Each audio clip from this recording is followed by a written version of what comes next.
رباه عبدك صادق في توبة، فاغفر إلهي ماضي الأسرار. رباه يا رباه ذنبي قاتل، وأنا المقصر واضح الأوزار. اعوذ باللہ من الشیطان الرجیم، بسم اللہ الرحمن الرحیم۔ الحمد للہ رب العالمین والعاقبۃ لأہل التقوی والیقین، ثم الصلاة والسلام علی اشرف الانبیاء والمرسلین، سیدنا و نبینا و شفیع ذنوبنا ابی القاسم المصطفیٰ محمد، اللہم صل علی محمد و آل محمد وعجل فرجہم، وأہل بیتہ الطیبین الطاہرین المعصومین المظلومین المنتجبین المنتخبین،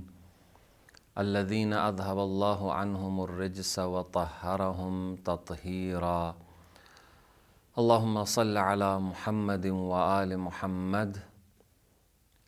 وَلَعْنَةُ اللَّهِ عَلَىٰ أَعْدَائِهِمْ أَجْمَعِينَ مِنْ يَوْمِنَا هَذَا إِلَىٰ لِقَاءِ يَوْمِ الدِّينِ۔ أما بعد، فقد قال اللہ الحکیم فی محکم کتابہ الکریم، بسم اللہ الرحمن الرحیم، لا تعبدون الا اللہ وبالوالدین احسانا۔ عزیزان گرامی، ہماری مختلف ان نشستوں میں ہماری ان مختلف نشستوں میں ہم نے مختلف موضوعات پہ گفتگو کی ہے، اخلاق اسلامی کے حوالے سے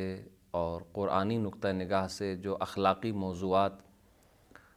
اب تک پیش کیے ہیں ان میں توکل، یقین، صبر، ذکر خدا،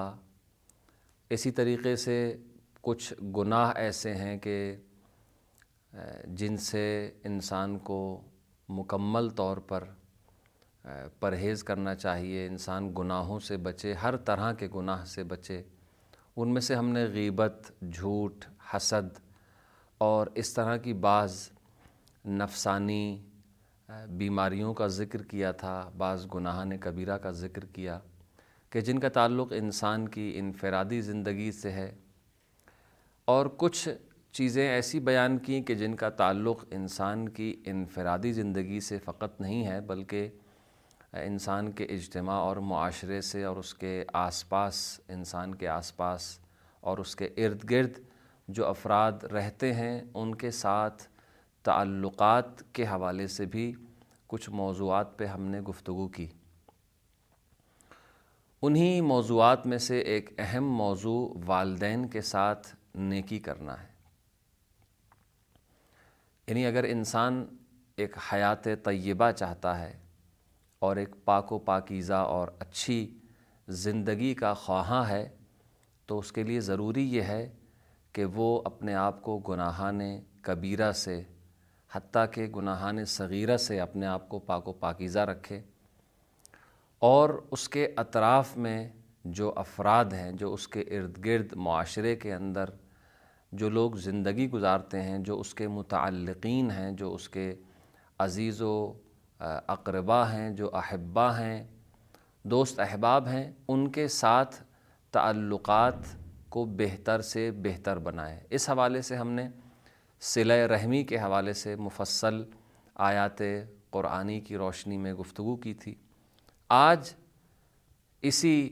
حوالے سے ایک اور اہم موضوع آپ کی خدمت میں لے کر حاضر ہوئے ہیں کہ قرآن مجید سورہ بقرہ کی آیت نمبر 83 میں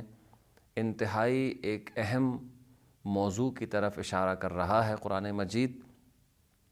اور وہ ہے والدین کے ساتھ نیکی کرنا،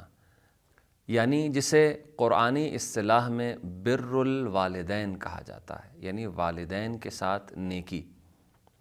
اور اس موضوع کی اہمیت کا اندازہ اس بات سے لگایا جا سکتا ہے کہ پروردگار عالم نے متعدد آیات کے اندر، مختلف آیات میں، جہاں پروردگار نے اپنی عبودیت اور اپنی عبادت کا ذکر کیا ہے اور اپنی وحدانیت کا ذکر کیا ہے، وہاں اس کے فوراً بعد پروردگار نے احسان کا حکم دیا ہے والدین کے ساتھ۔ تو سورہ بقرہ کی آیت نمبر 83 بھی اسی نقطے کی طرف اشارہ کر رہی ہے، جس میں پروردگار ارشاد فرما رہا ہے کہ لا تعبدون الا اللہ، کہ تم کسی کی عبادت نہ کرو، فقط اللہ کی عبادت کرو۔ یعنی منحصر ہے عبادت اللہ کی ذات کے لیے، عبودیت منحصر ہے ذات الہی کے اندر، ذات پروردگار کے اندر۔ اس کے بعد فوراً اسی آیت کے اندر، ایک ہی آیت میں فوراً جو دوسرا جملہ آیت کا ہے، اس میں پروردگار ارشاد فرماتا ہے وَبِالْوَالِدَيْنِ احسانًا، اپنے والدین کے ساتھ، اپنے ماں باپ کے ساتھ تم احسان اور نیکی کے ساتھ جو ہے وہ سلوک کرو۔ اس لیے کہ والدین وہ ہیں، خالق، والدین اور خالق کے درمیان جو نسبت ہے انسان کے لیے وہ کیا ہے؟ یعنی انسان کا رشتہ اپنے رب کے ساتھ کیا ہے اور انسان کا رشتہ اپنے والدین کے ساتھ کیا ہے؟ اگر انسان اس بات کو سمجھ لے تو اندازہ ہوگا کہ پروردگار نے اپنی وحدانیت و عبودیت کے فوراً بعد والدین کے ساتھ نیکی کرنے کا حکم کیوں دیا ہے۔ انسان اور خدا کا، اور انسان اور اس کے والدین کا جو آپس میں ربط اور تعلق ہے، اس کو سمجھنے کے لیے ان دو نقطوں کو سمجھنا ضروری ہے۔ پہلا نقطہ یہ ہے کہ انسان کو پروردگار عالم نے خلق کیا ہے، حقیقت میں انسان کا خالق پروردگار کی ذات ہے، لیکن اس خلقت کے جو مراحل ہیں، اس میں جو افراد ذریعہ بنے، جو افراد وسیلہ بنے انسان کے لیے، وہ اس کے والدین ہیں۔ یعنی والدین کے ذریعے سے انسان کی یہ ظاہری خلقت اور ظاہری وجود دو افراد کے ذریعے، باپ اور ماں کے ذریعے۔ ماں باپ کا خالق بھی خدا ہے، ہمارا خالق بھی خدا ہے، لیکن ہر اولاد کے لیے والدین وسیلہ بنتے ہیں، ذریعہ بنتے ہیں۔ پس خالق حقیقی پروردگار کی ذات ہے، اور جو خالق مجازی ہیں وہ انسان کے والدین ہیں۔ مجازاً انسان کے خالق ہیں، حقیقت میں وہ خالق نہیں ہیں۔ خالق حقیقی صرف اور صرف اللہ کی ذات ہے، اور اللہ کے علاوہ کوئی خالق نہیں ہو سکتا، لیکن اس سلسلے میں والدین ذریعہ بنے ہیں۔ اور دوسرا نقطہ یہ ہے کہ والدین انسان کے بہترین مربی ہیں۔ حقیقی جو رب ہے وہ اللہ کی ذات ہے، جو رب الارباب ہے، تربیت کرنے والا، انسان کو نشو و نما دینے والا، انسان کی نشو و نما کرنے والا، انسان کو رزق دینے والا، انسان کی تربیت کرنے والا حقیقت میں اللہ ہے۔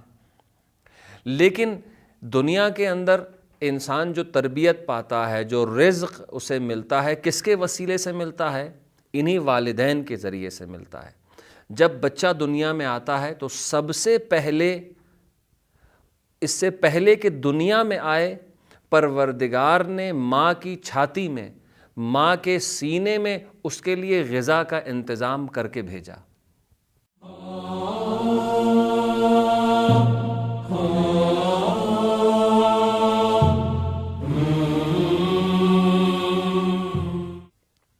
تو لہٰذا ایک وجہ شاید یہ ہو سکتی ہے کہ والدین انسان کے مجازی رب ہیں، مجازی مربی ہیں۔ لہٰذا پروردگار نے مختلف آیات کے اندر، تقریباً شاید قرآن مجید کے 5-6 سوروں کے اندر جہاں والدین کی عظمت کو بیان کیا ہے، جہاں ان کے احترام کا ذکر کیا ہے، جہاں ان کے ساتھ احسان اور نیک برتاؤ کرنے کا حکم دیا ہے، وہاں اس سے پہلے اپنی عبادت کا حکم دیا ہے اس طریقے سے کہ کوئی بھی لائق عبادت نہیں ہے سوائے اللہ کے، سوائے اس ذات یکتا کے کوئی بھی عبادت کے لائق نہیں۔ اور والدین کے ساتھ تم لوگ احسان سے کام لو، نیکی کرو، ان کا احترام کرو، ان کی فضیلت کے قائل ہو جاؤ۔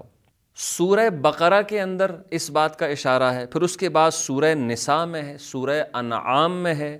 سورہ اسراء، سورہ لقمان، سورہ احقاف، اور اس طرح کے بعض سوروں میں تقریباً 5 یا 6 سوروں کے اندر والدین کا ذکر ملتا ہے پروردگار کے ساتھ ساتھ، فوراً بعد پروردگار کے ذکر کے ساتھ والدین کا ذکر ہے، اور ان کے ساتھ احسان اور نیکی کے برتاؤ کا حکم دیا گیا ہے۔ دوسری آیت ہے سورہ نساء کی، جس میں پروردگار ارشاد فرماتا ہے وَاعْبُدُوا اللَّهَ وَلَا تُشْرِكُوا بِهِ شَيْئًا وَبِالْوَالِدَيْنِ إِحْسَانًا، اللہ کی عبادت کرو اور اس کی ذات میں کسی کو شریک قرار نہ دو، یعنی شرک نہ کرو اس کی ذات میں۔ اور اس کے فوراً بعد پھر جملہ ارشاد فرمایا آیت میں پروردگار نے وَبِالْوَالِدَيْنِ إِحْسَانًا، اپنے والدین کے ساتھ احسان کرو، نیکی کرو۔ اس کے بعد تیسری آیت سورہ انعام کی آیت نمبر 151 میں پروردگار ارشاد فرماتا ہے اللہ تشرکوا بہ شیئا، کہ تم اس کی ذات میں ذرہ برابر شرک نہ کرو۔ اور اس کے بعد پھر فرمایا وَبِالْوَالِدَيْنِ إِحْسَانًا۔ دیکھیے جملوں میں تھوڑا بہت 19-20 کا فرق ہے، لیکن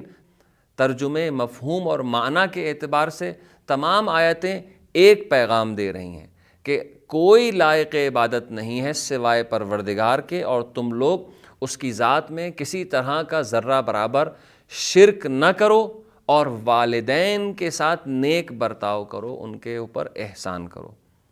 اس کے بعد چوتھی آیت کہ جس میں پروردگار ارشاد فرماتا ہے سورہ اسراء کی آیت ہے، آیت نمبر 23، کہ جس میں پروردگار ارشاد فرما رہا ہے اعوذ باللہ من الشیطان الرجیم وَقَضَى رَبُّكَ أَلَّا تَعْبُدُوا إِلَّا إِيَّاهُ وَبِالْوَالِدَيْنِ إِحْسَانًا، کہ پروردگار ارشاد فرماتا ہے تمہارے رب کا یہ فیصلہ ہے، وَقَضَى رَبُّكَ، تمہارے رب کا یہ فیصلہ ہے کہ اللہ تعبدوا الا ایاہ، کسی کی عبادت نہ کرو، صرف اس ایک ذات کی، اس ذات یکتا کی عبادت کرو، وَبِالْوَالِدَيْنِ إِحْسَانًا۔ دیکھیے مسلسل 4 آیات کے اندر ایک ہی مفہوم، ایک ہی پیغام پروردگار عالم دنیا والوں کو دے رہا ہے، بالخصوص مؤمنین کو، مسلمانوں کو، کہ والدین گویا کہ مجازی خدا ہیں۔ شاید ہم یہ استنباط کر سکتے ہیں کہ اگر خدا کے علاوہ کسی اور کی عبادت جائز ہوتی تو وہ والدین ہوتے، یعنی اس حد تک پروردگار نے ان کی اہمیت کو بیان کیا۔ ان آیات سے ہی سمجھ میں آتا ہے، یعنی اپنی عبادت کو واجب قرار دیا ہے چونکہ وہی لائق عبادت ہے، اور اس کے فوراً بعد جو ذکر کیا ہے وہ والدین کے ساتھ احسان اور نیکی ہے۔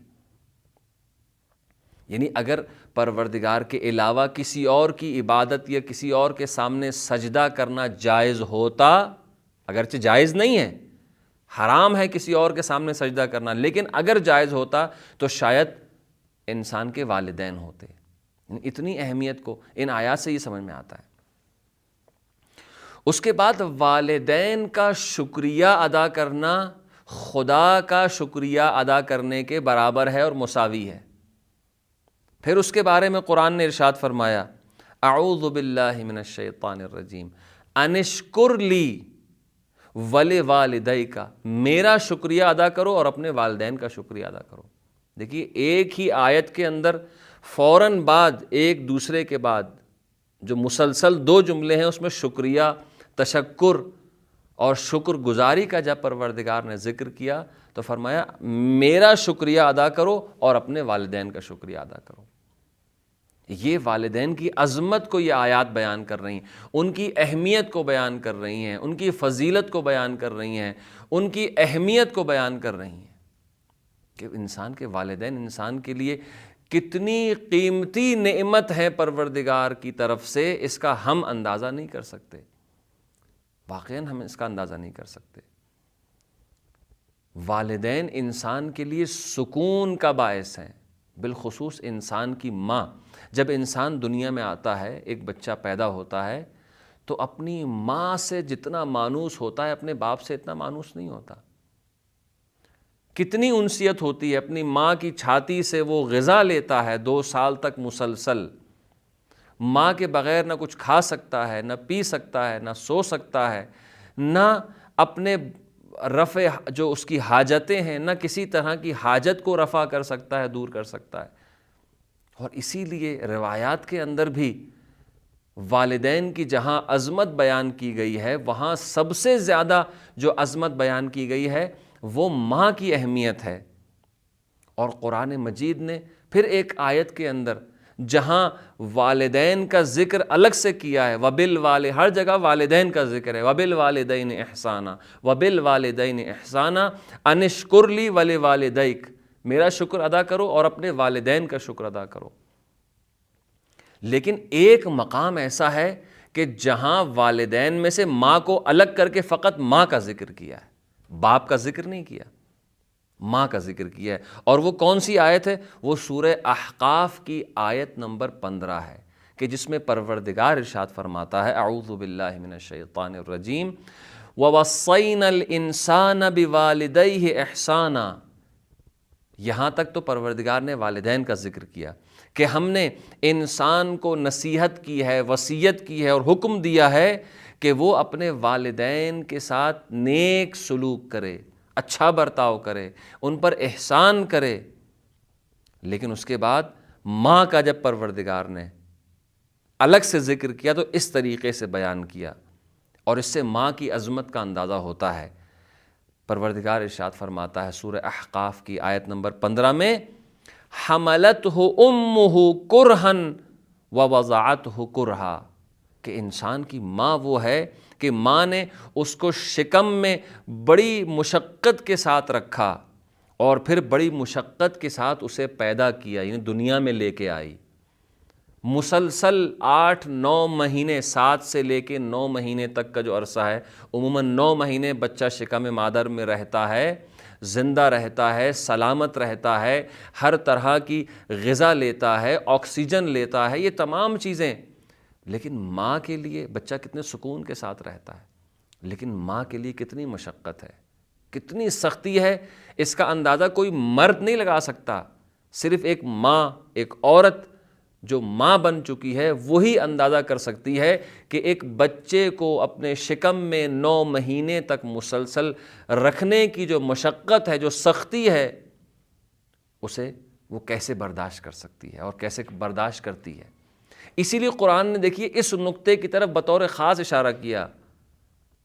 کہ حملتہ امہ کرہا، انتہائی کراہت کے ساتھ، سختی کے ساتھ ماں جو ہے اسے حمل کرتی ہے، اسے اٹھائے رکھتی ہے۔ ایک بوجھ کو اگر انسان مسلسل صبح شام 24 گھنٹے اس بوجھ کو اپنے سے الگ نہ کرے اور 9 مہینے تک لاد کے رکھے، اپنے پیٹ سے ایک پتھر کو باندھ کے رکھے، تو اس کی کیا حالت ہو جائے گی۔ لیکن ماں کو کوئی تکلیف نہیں ہوتی، وہ ان تمام چیزوں کو برداشت کرتی ہے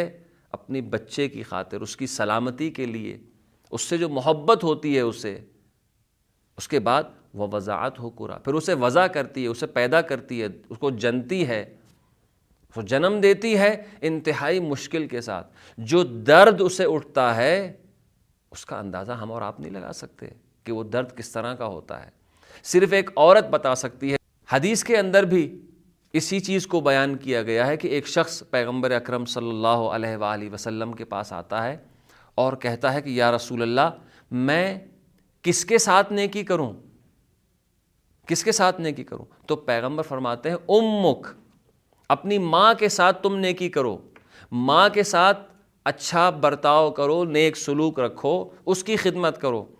پھر دوبارہ پوچھتا ہے قال من، پھر کس کے ساتھ، اس کے بعد پھر کس کی، پھر پیغمبر دوبارہ دوسری مرتبہ فرماتے ہیں امک،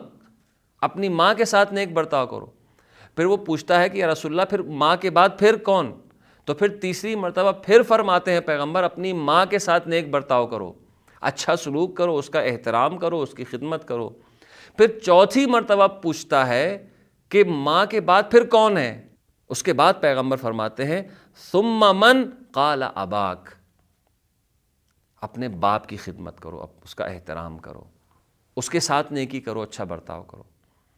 یعنی آنے والا 4 مرتبہ پوچھتا ہے کہ میں کس کے ساتھ نیکی کروں، تو پیغمبر 4 مرتبہ میں سے 3 کا جواب دیتے ہیں تو اپنی ماں کے ساتھ نیکی کرو۔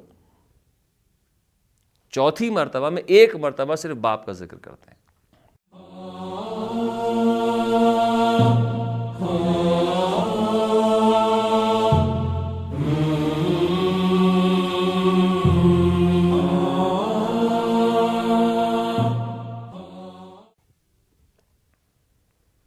امام زین العابدین علیہ الصلاۃ والسلام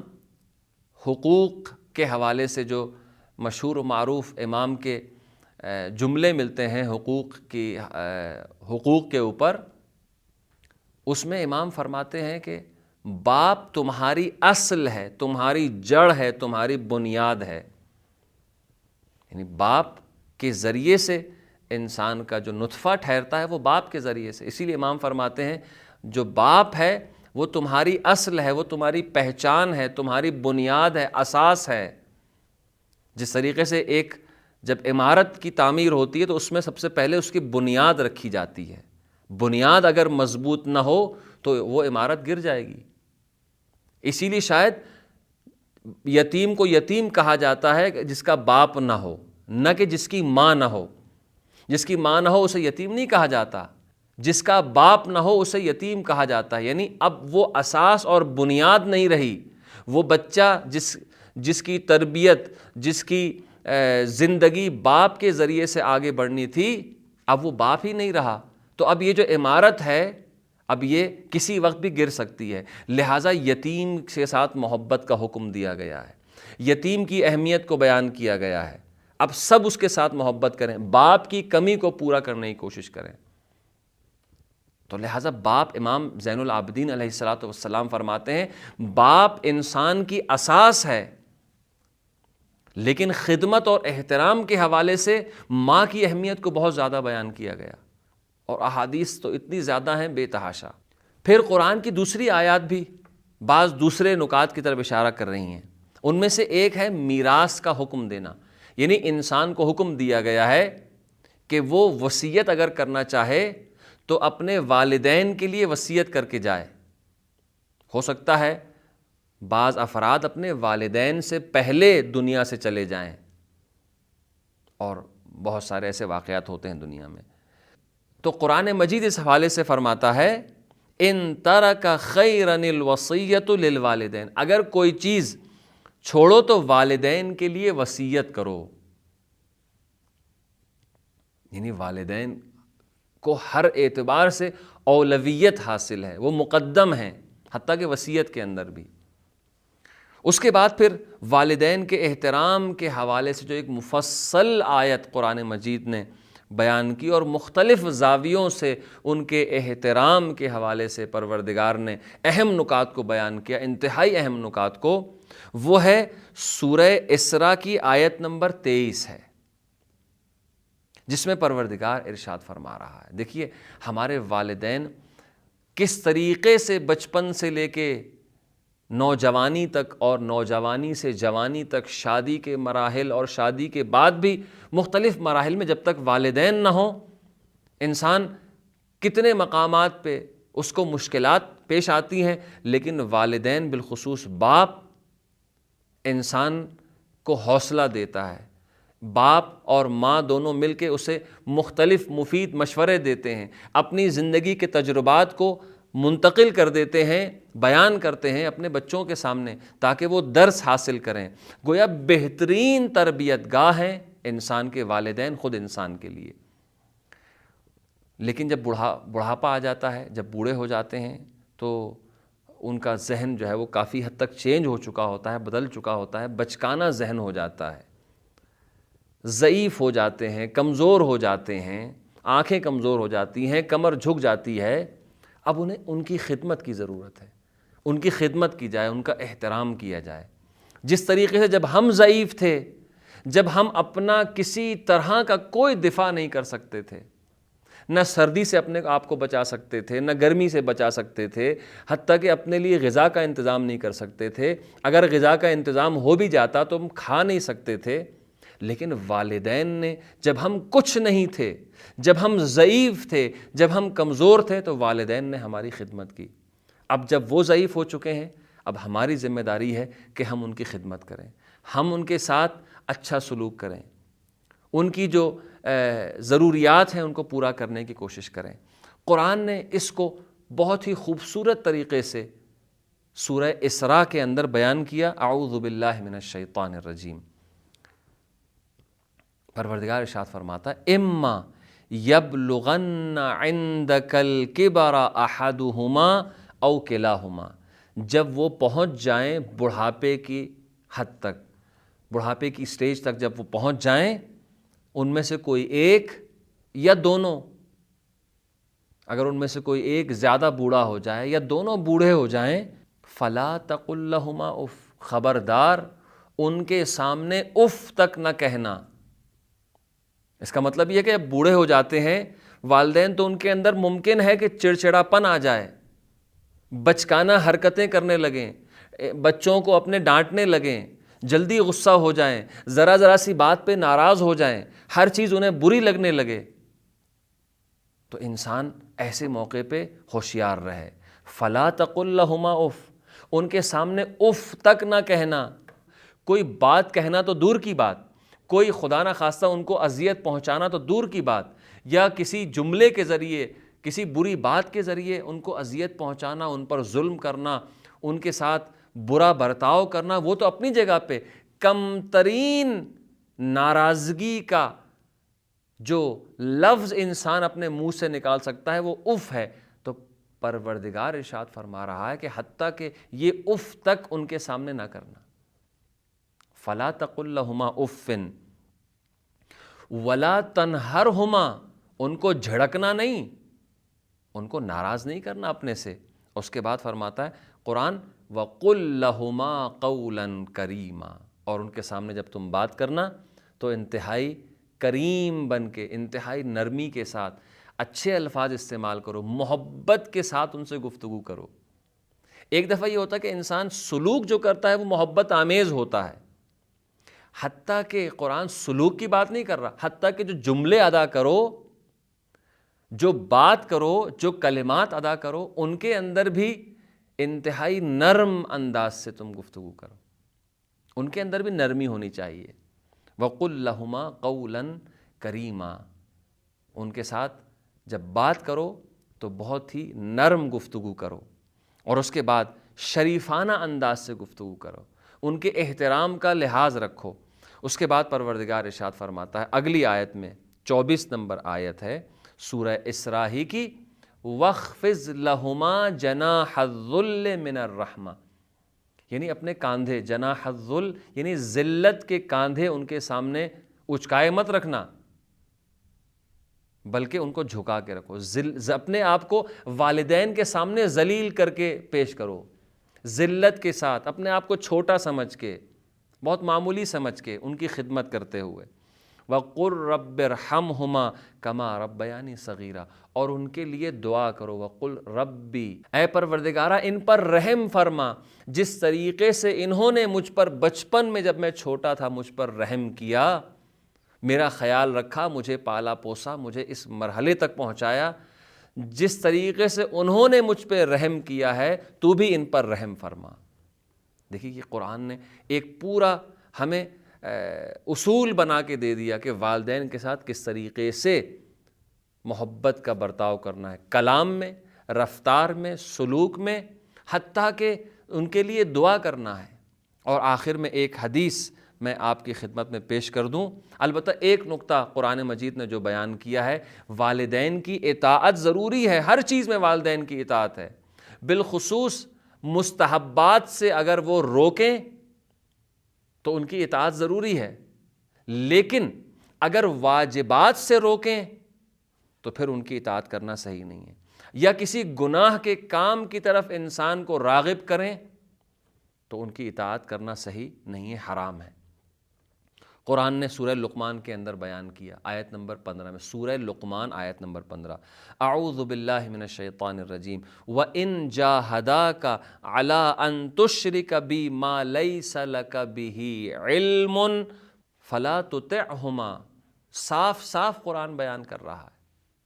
کہ ان کی اطاعت نہ کرنا۔ اگر وہ شرک کی طرف، کسی برے کام کی طرف تمہیں دعوت دیتے ہیں، کسی گناہ کی طرف جس کا تمہیں علم نہیں ہے، تو تم اس سے پرہیز کرو، ان کی اطاعت نہ کرو۔ انسان، حتیٰ کہ انسان کے والدین اگر مشرک کیوں نہ ہوں، ان کی خدمت واجب ہے، ان کا احترام واجب ہے، ان کے سامنے یہ تمام احکام جو قرآن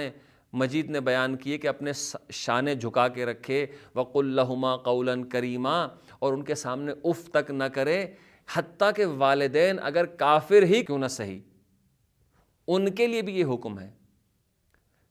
لیکن اگر والدین شرک کی طرف بلائیں، گناہ کی طرف بلائیں، چاہے والدین مسلمان ہی کیوں نہ ہوں، تو پھر ان کی ان چیزوں میں اطاعت صحیح نہیں ہے بلکہ حرام ہے۔ امام رضا علیہ السلام ارشاد فرماتے ہیں، بر الوالدین واجب وَإِن كَانَا